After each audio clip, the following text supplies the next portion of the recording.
আমি এটা কথা কব বিচাৰো, স্পষ্টভাৱে কব বিচাৰিছো যে যেহেতু সংবিধান সকলৰ বাবে সমান। বিগত সময়ত যি পৰম্পৰা সৃষ্টি কৰি আহিছে, সাধাৰণ দোষ আদালতে প্ৰতিষ্ঠা নকৰাকৈ অসম চৰকাৰৰ গৃহ বিভাগে এনকাউন্টাৰ কৰে, হত্যা কৰাৰ মিছা অভিযোগ দি পানীত নমাই নিজে পানীত হত্যা কৰি সেইটো নিজকে মৃত্যু কৰা দেখুৱাই এই পৰম্পৰাৰ সৃষ্টি কৰিছে। গতিকে এই পৰম্পৰাটো আচলতে এই 9 জন অপৰাধীৰ ক্ষেত্ৰত হ'বনে, মই মাননীয় মুখ্যমন্ত্ৰীক প্ৰশ্ন উত্থাপন কৰিছো যে এই পৰম্পৰাটো যদি আচলতে অক্ষুণ্ণ ৰাখে তেতিয়াহ'লে এই 9 জন অপৰাধীৰ ক্ষেত্ৰতে এই ব্যৱস্থা গ্ৰহণ কৰাৰ বাবে আমি আহ্বান কৰিছো। আমি সংবিধান সকলৰ বাবে সমান এই কথা আমি কওঁ, কিন্তু মুখ্যমন্ত্ৰীৰ যিটো পৰম্পৰা, অসম চৰকাৰৰ যিটো গৃহ বিভাগৰ যি পৰম্পৰা, এই পৰম্পৰা আচলতে ৰক্ষা কৰিবনে, আৰু যদি ৰক্ষা কৰিব নিবিচাৰে তেতিয়াহ'লে আইন সকলৰ বাবে সমান এই ব্যৱস্থা গ্ৰহণ কৰিব লাগে। এই নীতি অৱলম্বন কৰাৰ বাবে মাননীয় মুখ্যমন্ত্ৰীক আমি আহ্বান কৰিছো। বৰাগাঁৱৰ যি নিন্দনীয় ঘটনা, এটি জঘন্য 9 জন পাচণ্ডই যি অমানৱীয় এজন নাৰীক দৰ্শনকাণ্ড সংঘটিত কৰিলে, তাক আমি অসমীয়া পৰিষদে নিন্দা জনাইছো, তীব্ৰভাৱে গৰিহণা দিছো। আৰু অসম চৰকাৰৰ যি গৃহ বিভাগ, এই গৃহ বিভাগক আমি ক'ব বিচাৰিছো যে যেহেতু স্মাৰ্ট পুলিচ, স্মাৰ্ট গৃহ বিভাগে এই যি নাৰী নিৰ্যাতনৰ নিচিনা ঘটনা বন্ধ কৰাৰ যি পদক্ষেপ ল'ব লাগে, এই পদক্ষেপ ল'ব পৰা নাই। আৰু আমি দেখা পাইছো যে অসম চৰকাৰৰ এটা জাতিক টাৰ্গেট কৰি, এটা জনগোষ্ঠীক টাৰ্গেট কৰি কিবা এটা ঘটনা সংঘটিত কৰিলে সেই জনগোষ্ঠীক মিয়া নামে তাচ্ছিল্য কৰি সেই জনগোষ্ঠীক টাৰ্গেট কৰি সেই পৰিয়ালক এনকাউন্টাৰ কৰা হয়। সেইজন অপৰাধী হয় নে নহয় বিচাৰ নকৰাকৈ তাক এনকাউন্টাৰ কৰা হয়। সেই পৰিয়ালৰ ঘৰত বুলডোজাৰ লগাই ভাঙি দিয়া হয়। কিন্তু এই ক্ষেত্ৰত আমি দেখা পাইছো যে যিবোৰ দল সংগঠনে সিহঁতে 15 মিনিট বিচাৰিছিল AK-47 লাগে, সেই সকল দল সংগঠনৰ নেতাসকল এতিয়া নিশ্চুপ কিয়?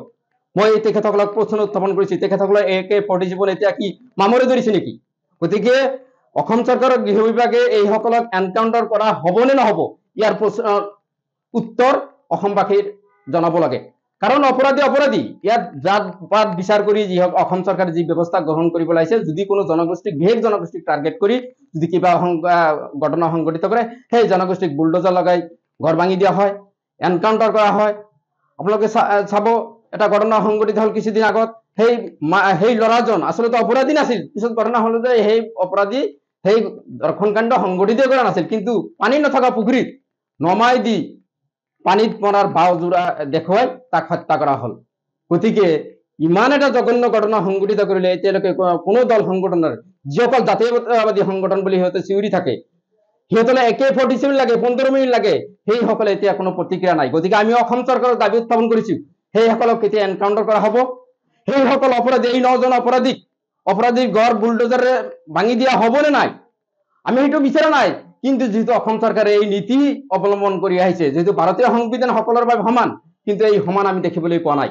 কেৱল বিশেষ জনগোষ্ঠীক যদি কিবা এটা সাধাৰণ অপৰাধ কৰে, সেই অপৰাধক টাৰ্গেট কৰি এই তোলপাৰ লগাই সিহঁতৰ ঘৰ ভাঙি দিয়া হয়। গতিকে আমি অসম চৰকাৰৰ মাননীয় মুখ্যমন্ত্ৰীক আমি আহ্বান জনাইছো যে আপোনাৰ এই যি সংবিধান, ভাৰতীয় সংবিধান সকলোৰে বাবে সমান, এই নীতি আপুনি প্ৰদৰ্শন কৰিব লাগে, এই নীতি আপুনি দেখাব লাগে। আমি এই অপেক্ষাত আছো। আৰু যিসকল অপৰাধী সেইসকলৰ বিৰুদ্ধে আচলতে এইসকলকে দিন দুপৰতে ৰাজহুৱাভাৱে ফাঁচি দিয়াৰ ব্যৱস্থা গ্ৰহণ কৰিবলৈ আমি অসমীয়া পৰিষদে দাবী জনাইছো। আমি আইনৰ ব্যৱস্থাৰে এইসকল অপৰাধীক, যিহেতু ভিডিঅ' ফুটেজ ভাইৰেল হৈছে, প্ৰত্যক্ষ প্ৰমাণ আছে, সাক্ষী আছে, গতিকে এই সাক্ষী থকা অপৰাধীক আমি আহ্বান জনাইছো, এই অপৰাধীসকলক খোলাখুলিভাৱে ৰাজহুৱাভাৱে ফাঁচি দিয়াৰ ব্যৱস্থা গ্ৰহণ কৰাৰ বাবে আমি অসমীয়া পৰিষদে দাবী উত্থাপন কৰিছো। অপৰাধী যিয়েই নহওক, যদি কোনো জনগোষ্ঠীৰ, যি জনগোষ্ঠীৰ নহওক, যি ধৰ্মৰে নহওক, যদি এনেকুৱা অপৰাধ কৰে, সেইসকলক আচলতে এনকাউন্টাৰ কৰাৰ ব্যৱস্থা গ্ৰহণ কৰিবলৈ আমি অসমীয়া পৰিষদে তীব্ৰভাৱে দাবী উত্থাপন কৰিছো। আমি কোনো জাতি বা জাত পাত বিচাৰ কৰাকৈ আমি এই আইন বা এই সংবিধান, এই নীতি অসম চৰকাৰে বিৰত থাকিবলৈ বা অসম চৰকাৰে এই নীতি অৱলম্বন কৰা বিৰত থাকিবলৈ আমি আহ্বান জনাইছো।